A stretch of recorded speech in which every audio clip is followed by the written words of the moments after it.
Will you give a few seconds of your time to help win this war? Then listen. At Stalingrad the other day, a Nazi tank unit attacked a corps of Russian soldiers. The Russians tried to stop the tanks and fought until their guns were silenced. Then did they surrender? Did they retreat?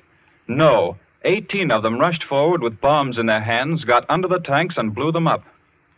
They gave their lives for their country. You and I are not asked to give our lives for ours. All we're asked to do is buy war bonds and stamps. Our American soldiers are giving their lives for us each day. More and more of them every day. Can we do less than loan our money to them? It's such a simple, easy thing to do. Out of every dollar you earn, lend 1 dime to your country. Do it regularly by joining the 10% Club where you work. And do it now. Our soldiers need your help.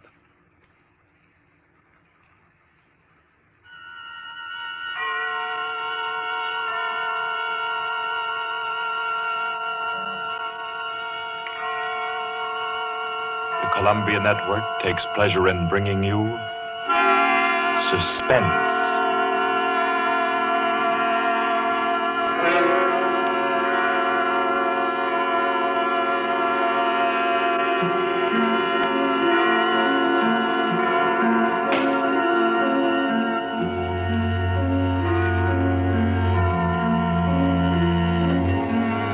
Suspense, Columbia's parade of outstanding thrillers, produced by William Spear and scored by Bernard Herrmann.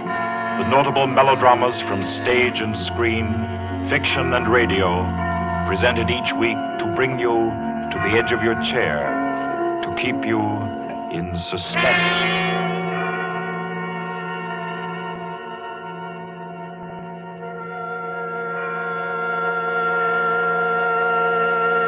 Tonight's story deals with a remote and dangerous house and a terrifying thing that happened there because the rain went on for days and days. It deals with a surgeon and a girl, a giant, and a young man who took a long chance. And over them all, the moan of the night wind and the ceaseless roar of the storm.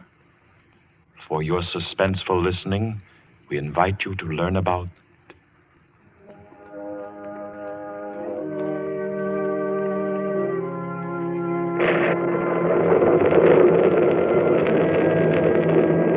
Kettler method.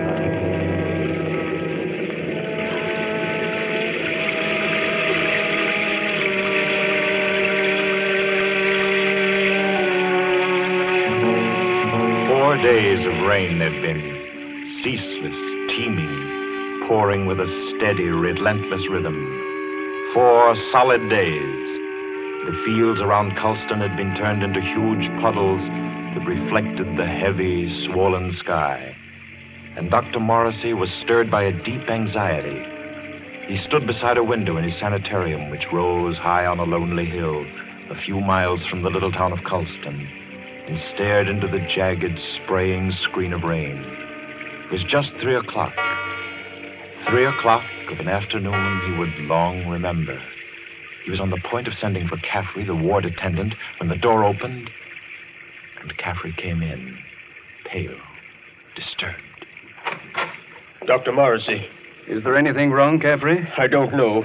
There's a feeling down in the ward. Feeling? This rain's going on too long. The patient's getting uneasy? They're bound to, ain't they?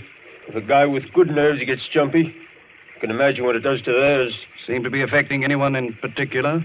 Number 5's been carrying on. Kettler? Yeah. I brought him up. Nurse Carter's waiting with him out in the hall. Bad as that? He's upsetting the others. Keeps asking for some guy named Benham. Oh, that's the man he killed. I didn't know he was homicidal. Oh, it was an accident. He was performing a brain surgery on Benham and... Him? Oh, Kettler was a very important surgeon, Caffrey. Didn't you know that? He keeps saying so, but... It's perfectly true. Very successful Dr. Kettler was. Until he perfected an operative procedure that he called the Kettler method. A new process of brain operation. Spent most of his life on it and... Well, when he tried it for the first time on this young lad Benham, and Benham died on the table, it unbalanced his mind. I've got to go back down there now. I think you'd better wait while I talk with Kettler. Okay, I'll bring him in. But don't make it long. I don't like the feel of things around here. Nurse, Miss Carter. Yes, we're coming. You can bring him in now. Come along. Dr. Morrissey wants to see you. Does he now? Does he? Come in, Kettler. I'd like to ask Dr. Morrissey a question. I'd like to ask him a question. Yes, Dr. Kettler. I should like to ask him where Laird Benham is. I know he'll never tell me. But I will, Kettler. Laird Benham is buried somewhere out there under the rain. He is at peace, Kettler. Can't you forget about him? Just forget. You'd all like me to forget about him, wouldn't you? Then you could keep him hidden away forever, couldn't you? Benham is dead, Kettler. You know that. Benham died. He did not. He's alive. He was alive when you and the rest of the envious medical profession stole him from the operating table. Kidnapped him with my bandages still round his head. You were determined to make the Kettler method seem a failure, weren't you? Weren't you? Easy now. Believe me, Kettler. I think Laird I know Benham where died. he is now, Dr. Morrissey. He's in the cellar under the ward downstairs, isn't he? Isn't he? Kettler. Let me see it. Laird Benham. Oh, you'd better take him down, Caffrey. All right. Come along now, sir. I'll take him, nurse. You won't show him to me. Even though it would make me well again. My cellars are empty, Kettler. Believe me, Benham isn't there. You sit there in power and order me away. Come on, Kettler. There's something I have to say. I've always been above violence, Dr. Morrissey. But the time comes when there's no other course. This is a warning, Doctor. A warning. And the joke is that you won't heed it. Come on with you. You won't heed it now. But you'll remember it. And soon you'll remember it. Tables turn, Dr. Morrissey. Tables turn.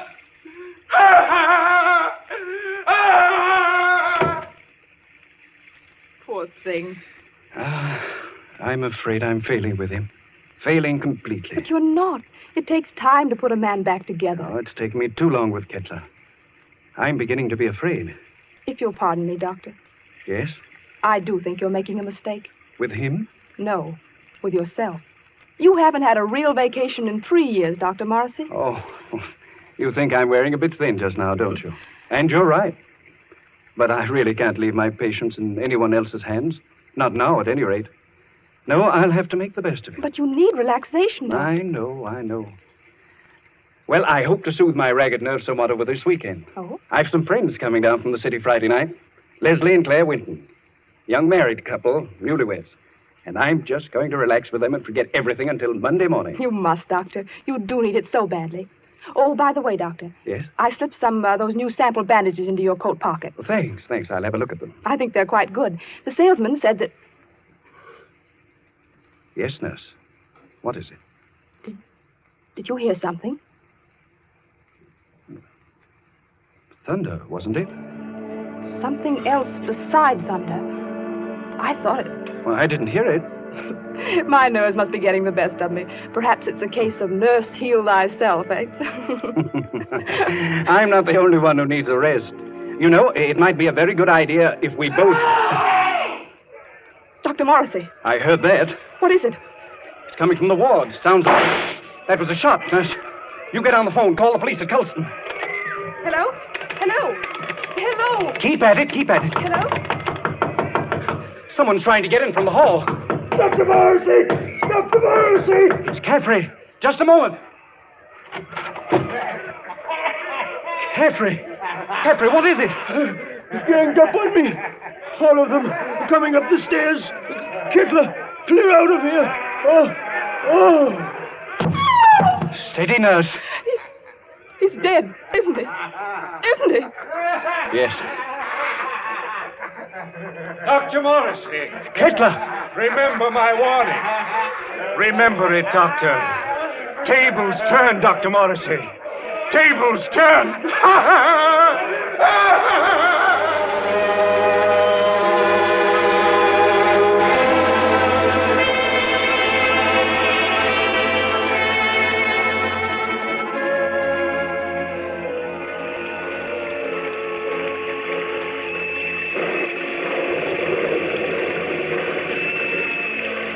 It rained for 3 more days.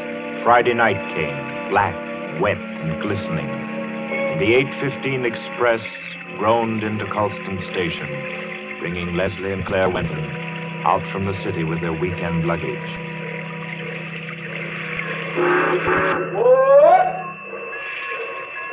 Isn't Dr. Morrissey sending his car for us, Leslie? Yes, Claire. The chauffeur was supposed to drive us over to the sanitarium to pick up the doc, and then we're all going over to his house together. Well, I don't see any car, do you? I don't see anything but water.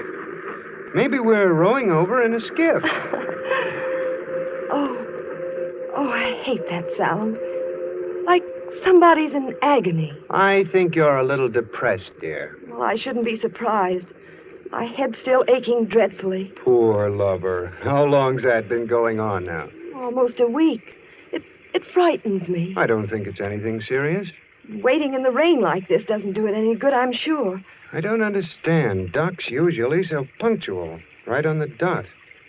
You don't suppose we ought to call the sanitarium? You people for Dr. Morrissey, yes? Well, yes, we're the Wintons. Doc sent you to pick us up? I, Cato, Dr. Morrissey's chauffeur. You got luggage? Yes. Here it is. I take. You follow me to car. Come. We're coming. Leslie, Yes? he's tremendous, isn't he? He must be 6.5 feet tall. I'm over 6 myself, darling. He's nearer 8. That's a giant. Get those shoulders. He could snap me in two like a matchstick. Well, I hope he likes us. So do I, light of my life. Car waiting. You come, please. But I really don't think he does. Coming.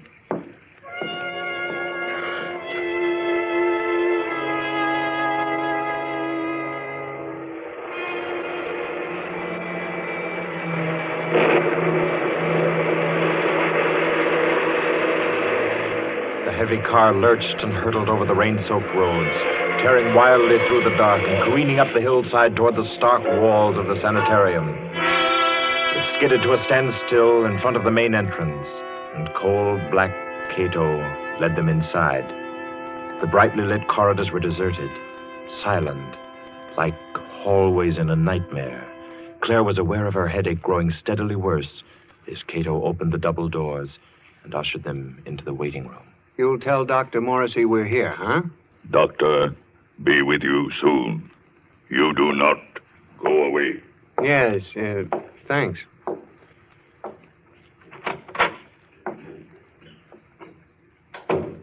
I hope we're not staying in here very long. It isn't very cheery, is it? Oh, I don't like places like this. I suppose it's very foolish of me, but I always feel as if I'm in some sort of danger. That's the headache again. Everything seems worse than it really is when you're not feeling well. Don't you always find... Leslie, Yeah? listen. What is it? Somebody's knocking. Just a moment. Gracias a Dios. Who is it, Leslie? I don't know. What, you do not know me?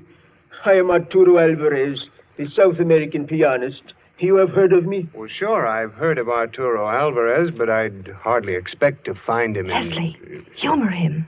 Oh, of course, for a moment I forgot where I was. I've heard of you, Mr. Alvarez. Is there anything I can do for you? Will you help me? I must get out of this place. Oh, sure. I came here several days ago to be treated for a mild nervous trouble. And now they won't let me go. I am being held a prisoner. And tonight I am scheduled to give a concert at Carnegie Hall, and I must get out of here. Please, will you help me? Number 10 out of the ward again, I see. How many times must I tell you that is strictly against the rules? I was doing nothing wrong. I was only telling this gentleman that I must be at Carnegie Hall for my concert. Yes. I'm sure the gentleman was very interested. Cato. Yes, Doctor. Cato, you will escort number 10 back to the ward and see to it that he doesn't wander back into the waiting room. No, I will not be taken back to the ward. Help me. Come now. Help me, no. I will no. How strongly he believes in his delusion. Strange fantasy of a diseased mind. Seriously believes that he's Arturo Alvarez. He was telling me. Oh, I'm very sorry. I'm afraid I haven't been very cordial. Won't you sit down? Is there anything I can do for you? Well, you see, Dr. Morrissey invited us up for the weekend. Oh, yes, of course. He told me he was expecting you. Does he know we're here? I'm afraid not. Dr. Morrissey was unexpectedly called away on an emergency case, and I'm in charge of the sanitarium until he returns. Well, do you have any idea about when that'll be? Well, it's very hard to say. However, he asked me to ask you to wait and see to it that you're made comfortable. Let me see now. Your name is... Winton, Leslie Winton. And this is my wife, Claire. Ah, yes. Permit me to introduce myself. I'm Dr. Kettler, Dr. Morrissey's assistant. What can I do for you? A bite of food or a drink, perhaps? I don't think so. There's nothing in the world I want so much as an aspirin. Aspirin? Yes, Doctor. She's had a headache that's been troubling her for days. It's terribly annoying. I can well imagine. Annoying and interesting. That is, to a man of my profession, of course. But if you will step into the inner office, I think I can offer you something a good deal more effective. Oh, I'd hate to trouble you. No trouble at all. I find these things most intriguing. Should I, Leslie? I think you might as well. Morrissey won't be back for a long time by the looks of things. You're quite right, Mr. Winton. Dr. Morrissey won't be back for a long, long time. Oh, well, then, which way do I go? Right this way, the large door on your left. You won't mind waiting alone, will you, darling? Oh, Mr. Winton shall make himself comfortable. There are cigarettes in the box, whiskey in the liquor cabinet, and a radio behind the ferns there. I'm sure he will be quite happy. After you, Mrs. Winton. If Dr. Morrissey comes in, let me know. I hope you'll find everything you want, sir. Thanks. By the way, Doctor. Yes? You said you had something better than aspirin. I didn't know there was anything better than aspirin for a headache. I have something, Mr. Winton. Really? It is a process which I invented myself. One that never fails. A little treatment, very effective and highly complicated, called the Kettler method. Please make yourself at home, Mr. Winton.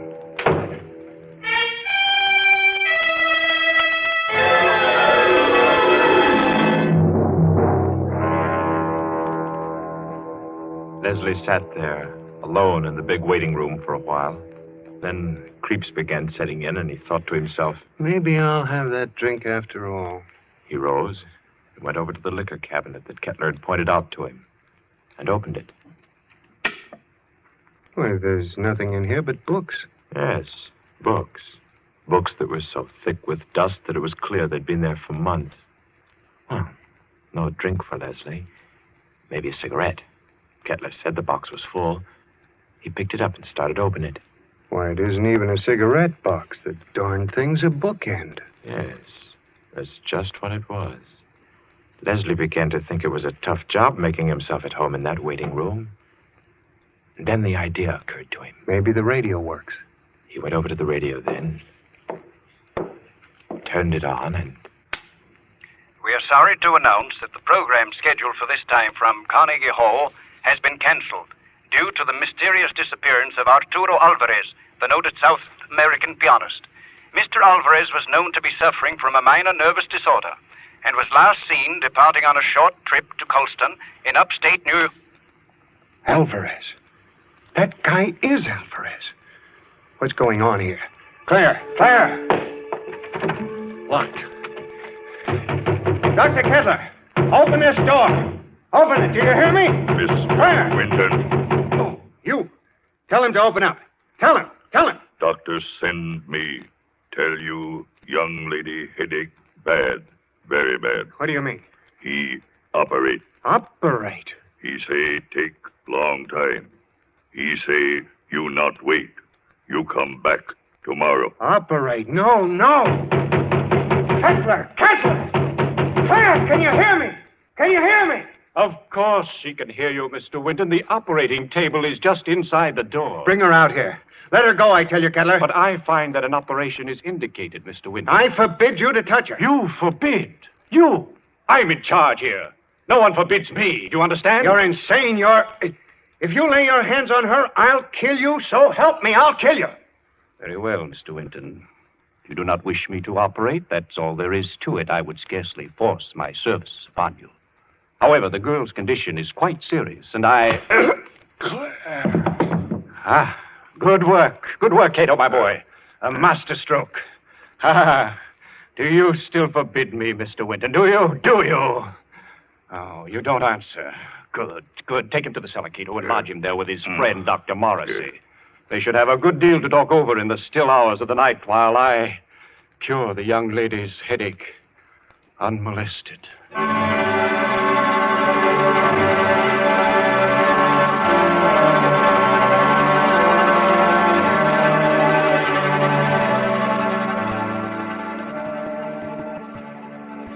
You've got to pull yourself together, Leslie.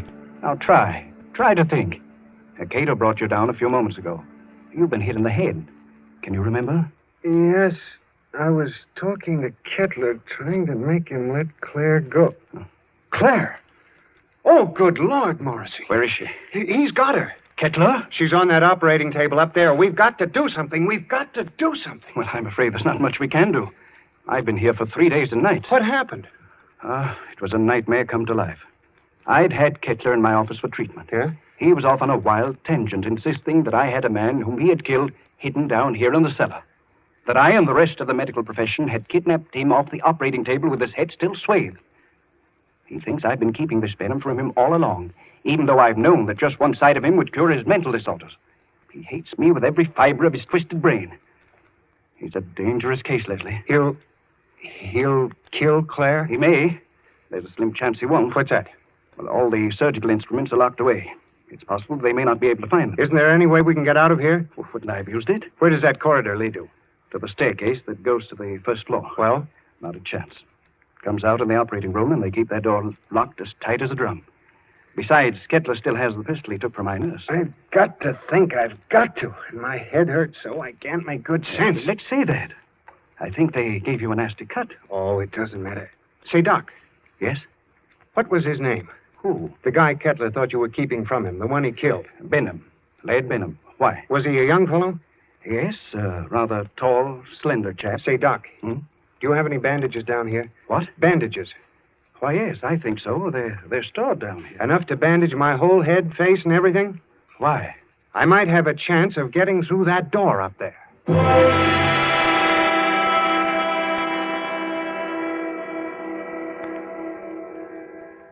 Please, let me go now. Oh, let me go. Leslie! Leslie! You will be better soon. Much better. I will take the pain away, Mrs. Winton. Cato, have you found the surgical case? Not found yet. I look. Cato, look. Find it. We must not keep Mrs. Winton in agony. Find it, I say. She'll have to create some order in this place. I want my instruments at hand on a moment's notice. Please, let me go. Oh, let me go. You shall be well again, my dear. I promise you shall be. Doctor, here, tall, white cabinet behind curtain. That's it. Open it, Cato. Locked. Locked, Doctor. Smash it open. Open it. I do.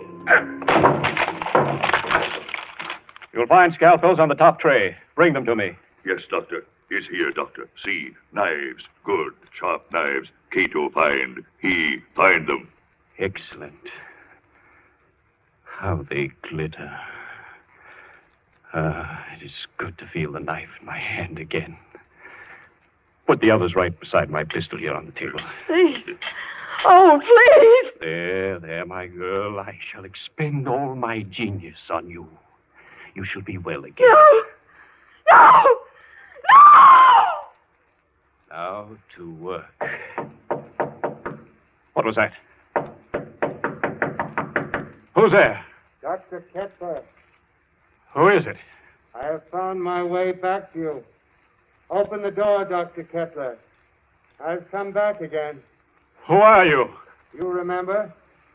You remember Laird Benham? Cato! Yes, Doctor. The door! Let him in! He's come back! Let him in, I say! Yes, Doctor. Oh, let me out of here. He's come back, Cato. Dr. Kettler. Benham, I knew it. I knew it all along. You're alive. You're living. Yes. Living. Yes, Dr. Kettler. You. Just as they took you from the table. Yes. They took me away before the operation was complete. Finish it now. Hurry. I can't live much longer. I'm about to die. No. Cato, get Benham onto the table. Girl on table. Take her off. Take her out of here. Put her in the cellar. Let Benham take her place. At once, do you hear? Yes, Doctor. Cato. No. I won't be put in the cellar. I won't. It might be well if you went down into the cellar, you know. It's nice down there. You'll see old friends, perhaps. Old friends who need help. Leslie. Hurry, I say. Yes, Doctor. Come. I'm coming. Are you all right, Benham? Weaker. Cato! Cato, close door. No, stop wasting time. Leave the door alone. Help me. Help me get Benham on the table. Yes, Doctor. Cato, do. That's right. Now lift him carefully. Yes. Good. Oh. Now, lie back. Lie back. Gently. Gently. All right. Careful now. There we are. Cato, give me the knife. Yes, Doctor. Take off the bandages. From the top, Cato. That's correct. That's proper procedure. There. Yeah, now that's... I thought his hair was blonde, not black. Well, perhaps I've forgotten. I've forgotten so many things that... There was a scar on his forehead. I clearly remember a scar on his forehead. Maybe I imagined that, too. Perhaps it was someone else with brown eyes. Benham, didn't you have blue eyes? I know they were blue. And your nose. Your nose was thinner and longer. Yes. Yes. And your lips. You had thick lips. That I know. Bandages off, Doctor. Dr. Kettler, there's a trick here. You're not Benham. You're not Benham. You're that young Mr. Winton. Dr. Kettler, listen to me. Cheat. Cheat. So you wanted me to finish you, did you? Yes, Mr. Winton, I will. I will. Hold him, Cato. Hold him. See the knife, Mr. Winton? Watch it glisten as it comes down, down, down, and into...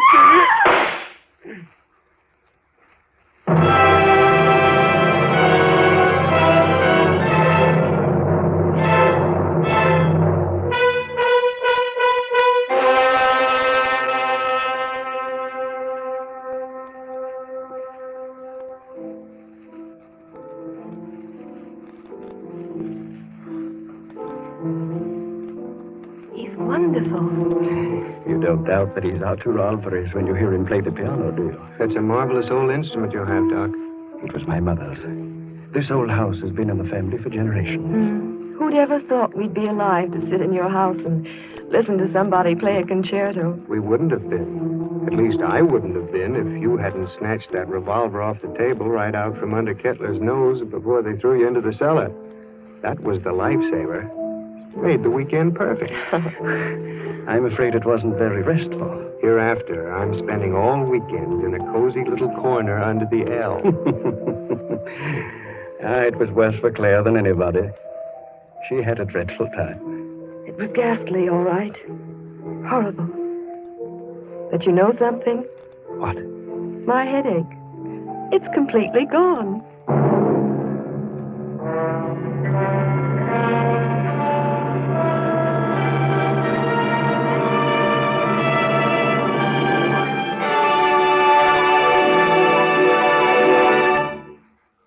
So ends the Kettler method, the tale of a memorable weekend and a long-awaited dead man who didn't return after all. This was tonight's story of Suspense. Suspense is produced by William Spear. John Dietz was our director this evening. Tonight's radio drama was written by Peter Barry and scored by Bernard Herrmann. Roger DeKoven was Dr. Kettler, John Gibson, Leslie Winton, and Gloria Stewart played Claire Winton. Others in the cast were Guy Rep, Martha Faulkner, Winfield Honey, and Ralph Smiley. Next week at this time, Columbia will bring you another selected story from the world's great literature of thrills. Another study in suspense. This is Barry Kroger, and this is the Columbia Broadcasting System.